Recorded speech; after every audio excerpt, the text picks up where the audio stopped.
Blink, los podcasts de BBVA.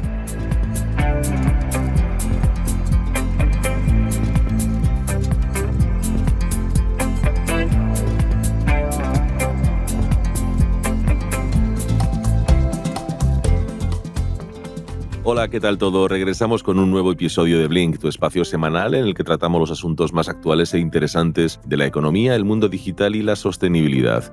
Estamos contigo, como es habitual, Reyes Pariente y quien te habla, Lartaun de Azumendi.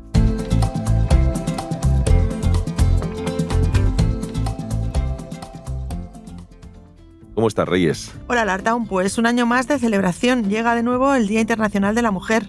Bueno, así es.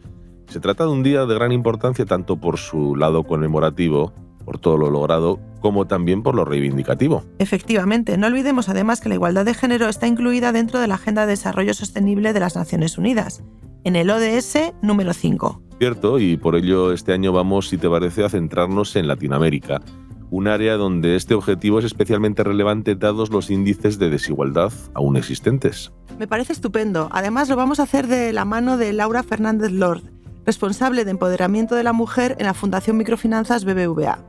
Con ella hablaremos de inclusión y mujer en Latinoamérica, además de analizar claves que pueden ayudar a salir de la pobreza. Bienvenida, Laura. Hola, muchas gracias.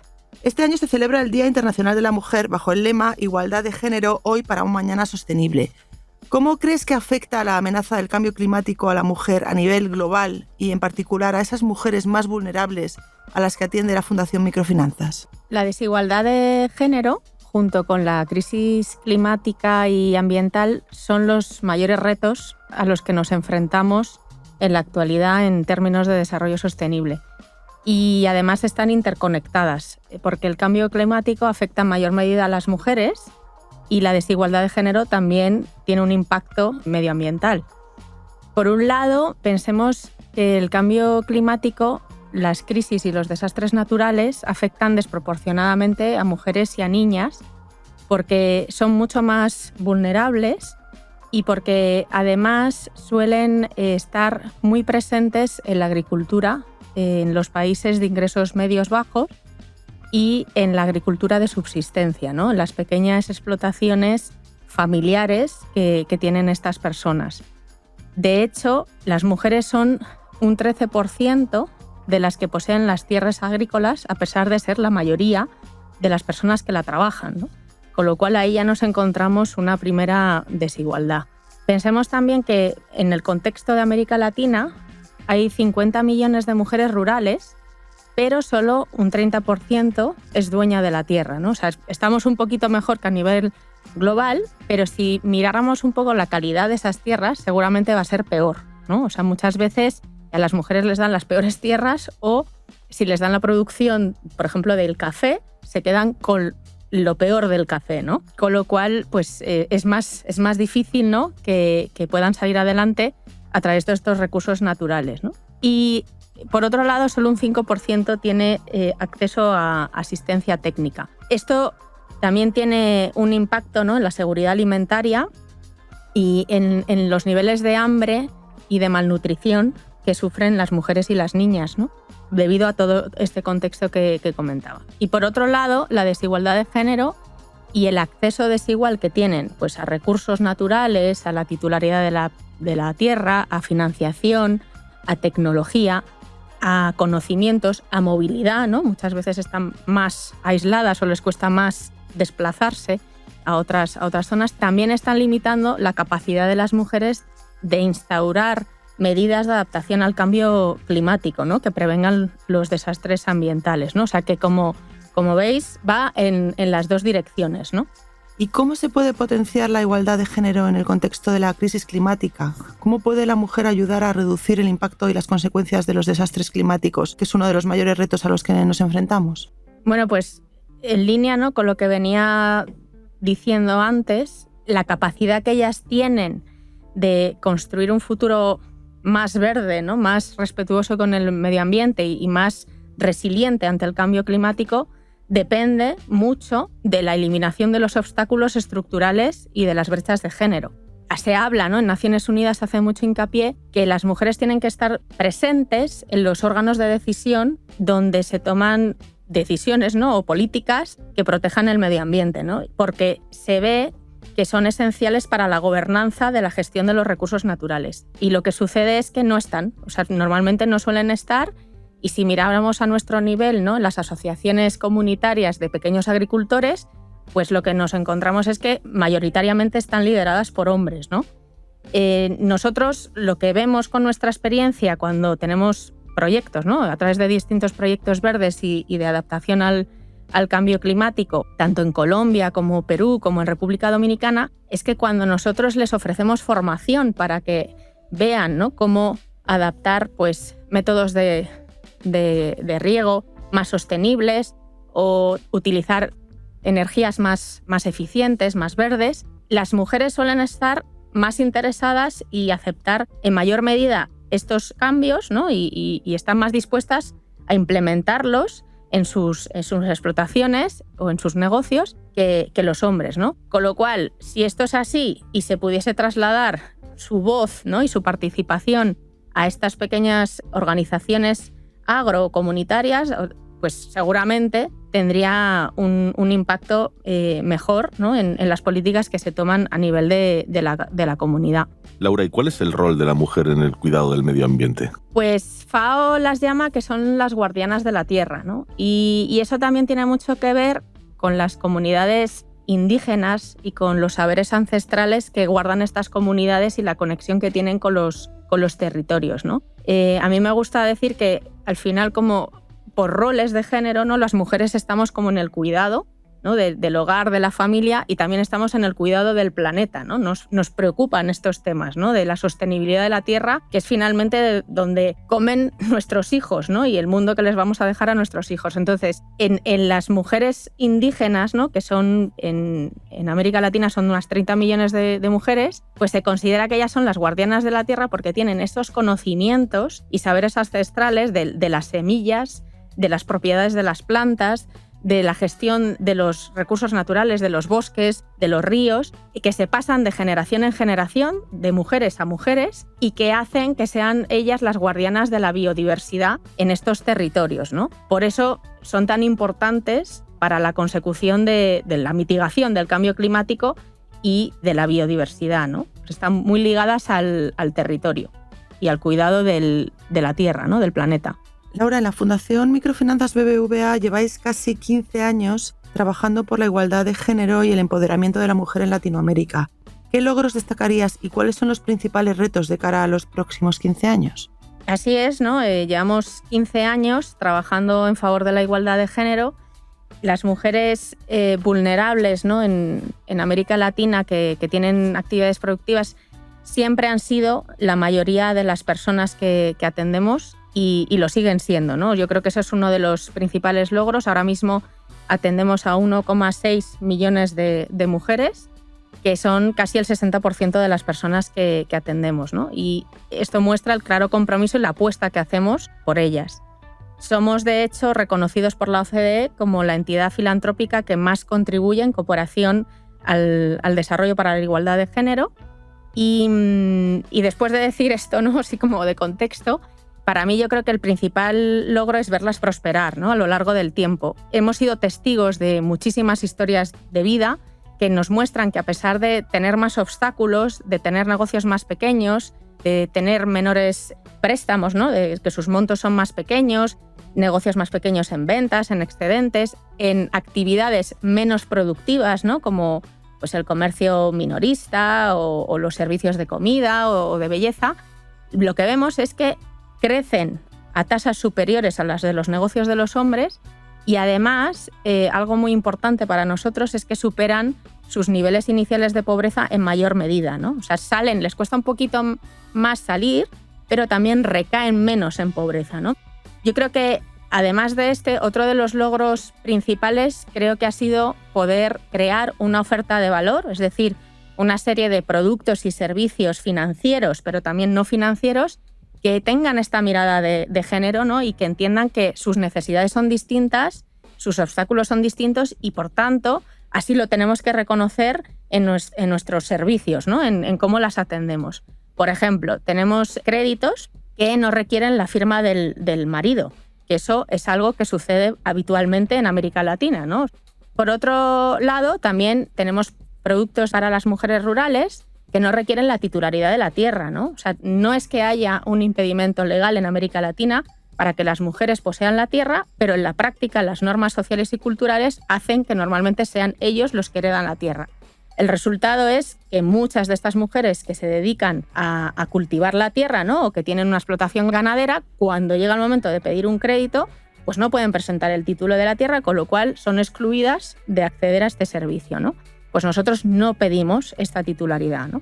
Tenemos también seguros que hemos ido desarrollando en los 2 últimos años que cubren asistencias sanitarias, médicas para ellas, pero también para sus familias, para sus padres, para sus hijos, y también psicológicas y legales, ¿no? Que ofrecemos por menos de $1 al mes. Para nosotros era muy importante que las mujeres más vulnerables, por ejemplo, se pudieran hacer un chequeo anual que incluyera mamografías o citologías, que es algo pues, que normalmente está fuera del alcance, ¿no? Por el coste que tienen, no tienen protección social, no tienen seguridad social, para que nos entendamos, con lo cual si quieren hacerse estas revisiones lo tienen que pagar con el coste que eso supone para ellas, ¿no? Con lo cual finalmente pues, no se chequean muchas de ellas, ¿no?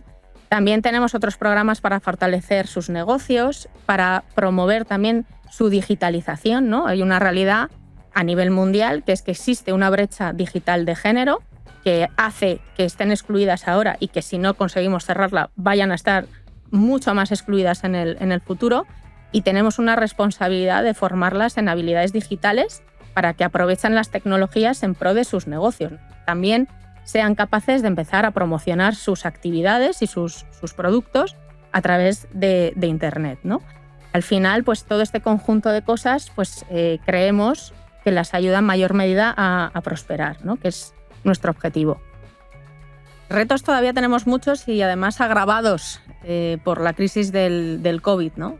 En 2030 se tendrían que cumplir los objetivos de la Agenda 2030 de Desarrollo Sostenible, entre los cuales está la igualdad de género.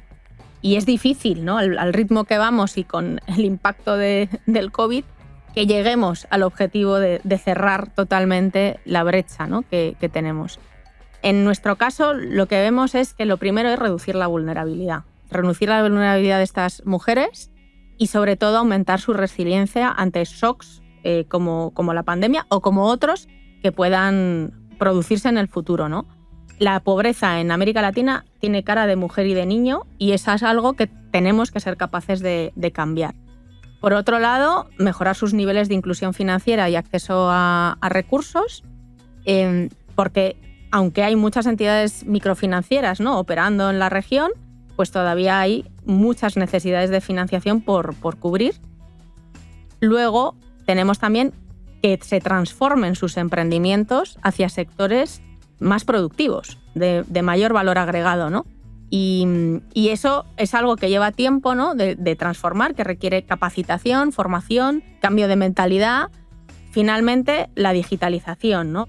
Que aprovechen más las oportunidades de la tecnología, ¿no? Nosotros estamos con proyectos de conectividad, facilitando Internet en zonas remotas, con proyectos de habilidades digitales, y tenemos que seguir ampliando ese acceso a las tecnologías, ¿no? Que hoy todavía pues no es una realidad en muchas zonas de América Latina, y menos aún para las mujeres. Y, si me permitís ya, también el tema de los cuidados, ¿no? Yo creo que el COVID ha puesto de manifiesto una crisis global de los cuidados a nivel mundial, o sea, no solamente en América Latina, pero esta crisis, obviamente, para las mujeres más vulnerables es aún mayor, ¿no? Muchas han tenido que dejar el mercado laboral para cuidar de los suyos, ¿no? Entonces, es fundamental que se redistribuya el peso de los cuidados que cargan estas mujeres a sus espaldas, ¿no? Y además es que hacerlo podría incluso incrementar el PIB de América Latina entre un 15 y un 25% en función del país. ¿Y cómo son las emprendedoras a las que atienden las entidades de la Fundación? Bueno, pues ya lo decía antes, ¿no? Las emprendedoras que atendemos están en situación de vulnerabilidad, el 86% de ellas. Eso quiere decir que sus niveles de ingresos son inferiores a 3 veces la línea de pobreza del país. Y en el caso de las que se han incorporado en el último año, en 2021, esta cifra llega hasta el 90%, ¿no? Y si miramos a aquellas que están en niveles de pobreza o extrema pobreza, serían casi el 40%, ¿no? Es decir, 4 de cada 10 de las mujeres que atiende la Fundación están en situación de pobreza o extrema pobreza. Son además mujeres que están solas, con dependientes a cargo, y lo que estamos observando en los últimos años es que esto es una tendencia que va al alza. La mayoría son comerciantes minoristas, casi la mitad de ellas, pues lo que decía antes, ¿no? Se dedican pues a venta de alimentos, bebidas en mercados, en puestos ambulantes, venta por catálogo, venta de ropa. O sea, esas son actividades que son bastante comunes. Luego también servicios de comida, muchas, ¿no? Pues saben cocinar, pues lo que hacen, ¿no? Lo que les sale de manera natural como extensión del hogar, que es como surgen muchas veces sus emprendimientos, pues deciden pues poner un pequeño carrito, ¿no? de comida que luego se transforma en un puesto de comida. Pues ese es otro segmento muy importante de las mujeres que atendemos, ¿no? Y están mucho menos presentes, por ejemplo, en el mundo rural, ¿no? O sea, ahí es verdad que a nosotros nos cuesta más llegar, ¿no? Es más difícil llevar los servicios financieros hasta las zonas más remotas y más alejadas. Y luego la mayoría tienen entre 30 y 60 años, pero es verdad que también estamos viendo, a raíz de la crisis del COVID, ¿no? En los 2 últimos años, que las que están entrando ahora, en el último año, son mucho más jóvenes, ¿no? O sea, casi 4 de cada 10 de las nuevas emprendedoras que atendemos son mujeres menores a los 30 años, ¿no? Con lo cual, yo creo que eso también hace ver que ante la falta de oportunidades laborales que hay en América Latina, pues muchas acaban emprendiendo, ¿no? Por eso es tan importante seguir acompañándolas y seguir ofreciéndoles servicios financieros, ¿no? Para que puedan realmente tener oportunidades de generar ingresos. Y un tema al que hacías referencia hace un momento, ¿cómo ha impactado la pandemia en estas mujeres? Pues lamentablemente las mujeres se han visto muy golpeadas, ¿no? Muy afectadas por la pandemia. Y esto es así porque ya estaban en una situación de vulnerabilidad mayor antes de la pandemia, y eso hace que sean mucho más vulnerables, ¿no? También a este tipo de shocks o este tipo de crisis, ¿no? Sanitarias y económicas que hemos vivido pues, a nivel mundial, ¿no? Es cierto que los niveles de empleo ya eran bajos, ¿no? Solo la mitad de ellas estaba empleada formalmente antes del COVID, y lo que ha sucedido es que hemos retrocedido 18 años en participación de empleo de las mujeres, ¿no? Y ahora están incluso por debajo del 50% esos niveles, ¿no? Con lo cual, la mayoría de las mujeres de la región pues están fuera del empleo formal. Luego, se han visto muy afectadas por las actividades que hacen en sectores muy feminizados y de poca productividad, que han sufrido muy gravemente las restricciones a la movilidad, ¿no? Pues todo lo que es el comercio minorista, la venta ambulante, todo lo que es la venta de ropa y los servicios de belleza, pues igual, ¿no? Y eso pues ha hecho, pues obviamente, que sus capacidades de generación de ingresos se hayan visto totalmente limitadas y que los niveles de pobreza hayan aumentado, ¿no? Hemos pasado de tener 113 mujeres en pobreza por cada 100 hombres a 116, ¿no? Que parece que no es mucho, pero realmente pues, son niveles bastante altos, y si miráramos pobreza extrema, pues serían 119 mujeres por cada 100 hombres, ¿no? Con lo cual, efectivamente, las brechas de vulnerabilidad y de pobreza están incrementándose, ¿no? En la Fundación lo que hemos visto es que la mayoría de ellas, el 50%, tuvo que cerrar sus emprendimientos en el inicio de la pandemia, en abril, ¿no? Cuando las medidas restrictivas eran más duras, y el 73% había reducido sus ventas, ¿no? Con lo cual consideramos que 6 de cada 10 se vio afectada de manera importante.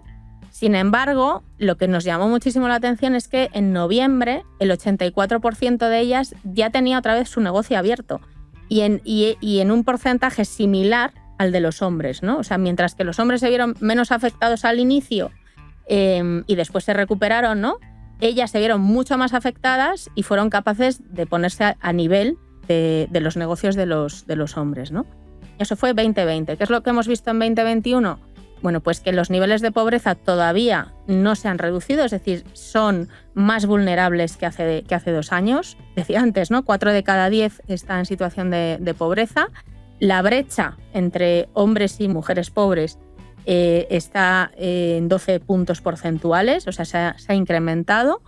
Y de hecho, de las mujeres que se han incorporado en este último año, el 90% está en situación de vulnerabilidad, ¿no? Que es un porcentaje muy elevado. Los negocios, pues cómo se están desempeñando, están creciendo, pero ya no es lo que pasaba hace 2 años, que crecían a tasas superiores a las de los hombres. Crecen incluso por debajo de las de los hombres, ¿no? Y también estamos viendo que salen en menor medida de la pobreza. Y finalmente, todo el tema que decía antes de cabezas de hogar, ¿no? Que es una tendencia que se ve regional, o sea, que se ve en América Latina y que nosotros también vemos en las emprendedoras que atendemos, ¿no? Y las pone en una situación de mayor vulnerabilidad. O sea, 6 de cada 10 de las nuevas emprendedoras que entraron en 2021 están solas, es decir, que son las únicas generadoras de ingresos en su familia, ¿no? Y eso pues hace que sean más vulnerables y que también el tiempo que tienen para dedicar a sus negocios pues sea mucho, mucho menor, ¿no? Laura, ONU Mujeres ha destacado la labor de la Fundación en un reciente informe por la importancia de la inclusión financiera para reducir las brechas de género. ¿Podrías contarnos algunas claves de lo que significa esta inclusión financiera y por qué realmente es relevante para las mujeres? Pues sí, el tema de la inclusión financiera y de las brechas de género sigue siendo una realidad en América Latina, lamentablemente, ¿no? Pensemos que hay un 44% de las mujeres de la región que no tienen una cuenta bancaria, ¿no? Pero en el caso de ser una persona en vulnerabilidad y de querer emprender, pues sí tiene mucha importancia, ¿no? Porque la única manera de acceder a recursos es o bien yendo a un familiar o bien yendo a la usura, ¿no? Con lo que eso supone, las tasas de interés que el usurero puede llegar a cobrar y hasta el daño que puede sufrir la persona si no paga, ¿no? O sea, el peligro para la integridad física de estas personas, ¿no? Y eso hace pues, que la inclusión financiera pues, sea una clave para el emprendimiento, ¿no? O sea, está claro que lo que decía antes, si no hay oportunidades de emplearse formalmente, pues o bien me empleo en la informalidad con un bajo salario y sin ningún tipo de garantías de nada, ¿no? O pues decido emprender o dependo de un tercero. No tengo ingresos propios y dependo de un tercero, ¿no? Entonces, si quiero emprender, obviamente el acceso a recursos financieros es absolutamente esencial, ¿no? Y sobre todo en estas mujeres que normalmente pues, suelen tener menos capital y menos recursos iniciales para empezar sus negocios, ¿no? Y además, lo que vemos también es que tienen brechas en conocimientos financieros, ¿no? Y eso hace pues, que también desconfíen más de la actividad financiera, muchas veces sean reticentes a ir a una entidad financiera y solicitar un préstamo. Y por eso es tan relevante, ¿no? Trabajar en la inclusión financiera, porque además el Banco Mundial estima que hay unas necesidades no cubiertas de financiación en la región que casi de las MIPYMES, ¿no? De las micro, pequeñas y medianas empresas, que ascienden a casi los 100.000 millones de dólares, ¿no? Que es una cantidad realmente increíble, ¿no? La experiencia nuestra pues, demuestra que la inclusión financiera se logra, ¿no? Con una oferta de valor integral como la que comentaba antes, ¿no? Que tenga este enfoque de género en los productos y servicios financieros, pero también en los no financieros. O sea, no nos podemos olvidar de la importancia que tiene la educación financiera y ahora, más que nunca, la educación en habilidades digitales, ¿no? Cuando tienen acceso a servicios financieros, lo que vemos es, claro, se reduce su vulnerabilidad y salen de la pobreza, con lo cual, al final, la inclusión financiera es un elemento clave para que puedan prosperar, para que prosperen sus negocios y que puedan salir de la pobreza ellas, pero también sus familias, ¿no?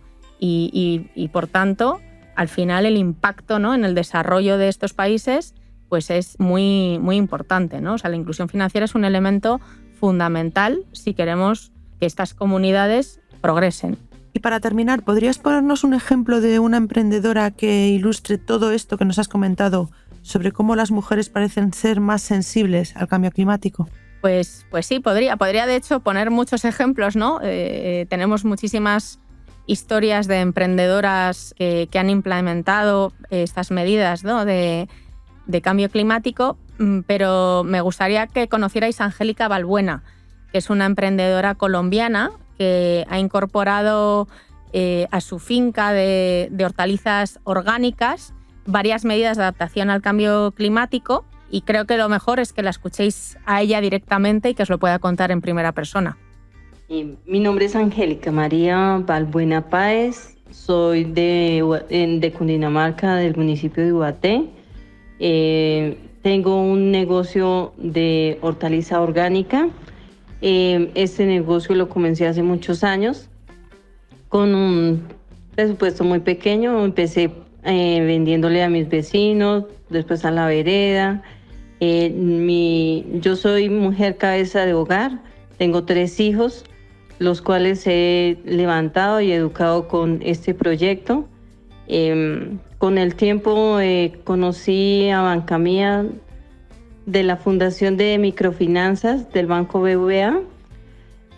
Ahí recibí capacitaciones, he recibido apoyo, los cuales me han ayudado muchísimo para aumentar mi proyecto, para llevarlo a otro nivel.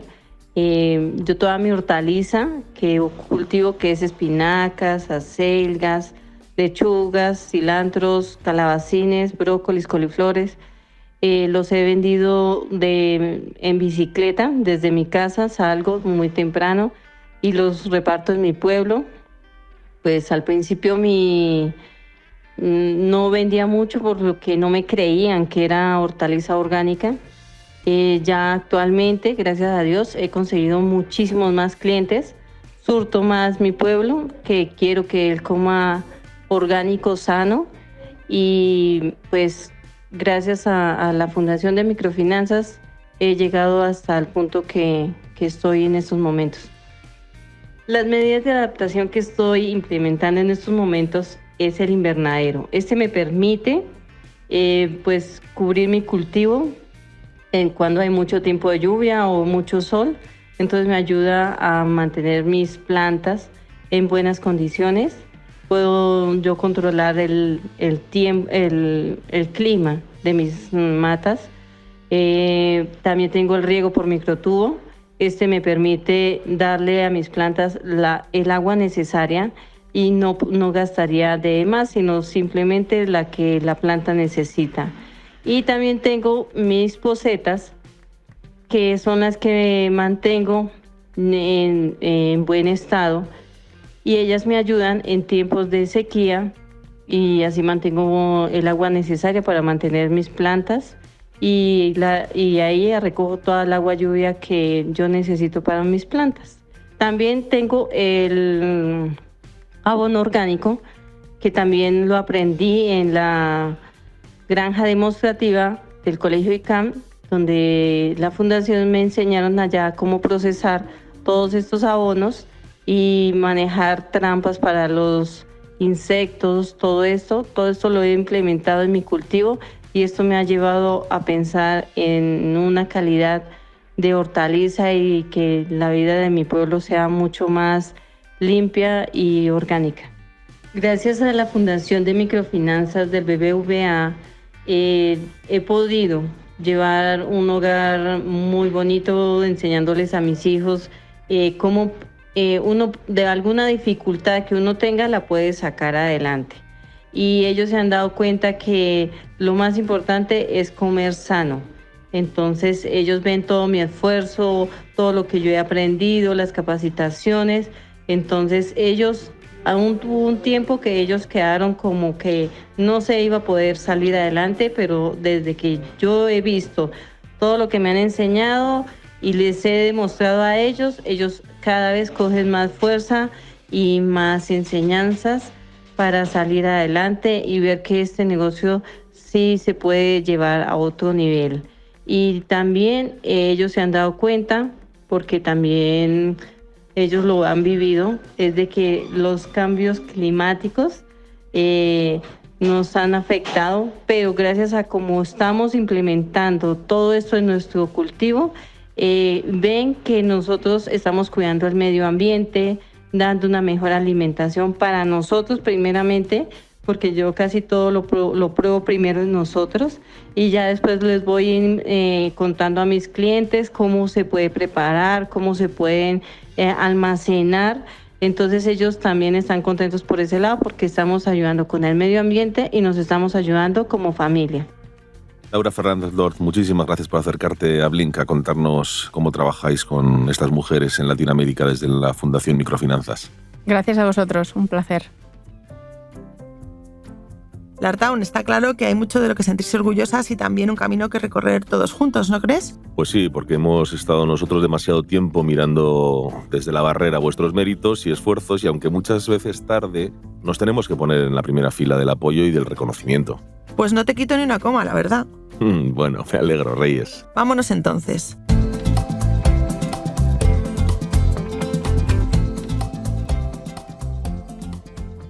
Lo dejamos aquí por hoy. Recuerda que puedes suscribirte a todos los podcasts de BBVA en iVoox, Apple Podcast, Spotify y Google Podcast, además de seguir toda nuestra actualidad en bbva.com. Y si quieres, puedes también contactarnos a través del correo electrónico bbvapodcast@bbva.com y enviarnos así tus sugerencias y opiniones acerca de Blink. Volvemos a encontrarnos en Blink en los próximos días.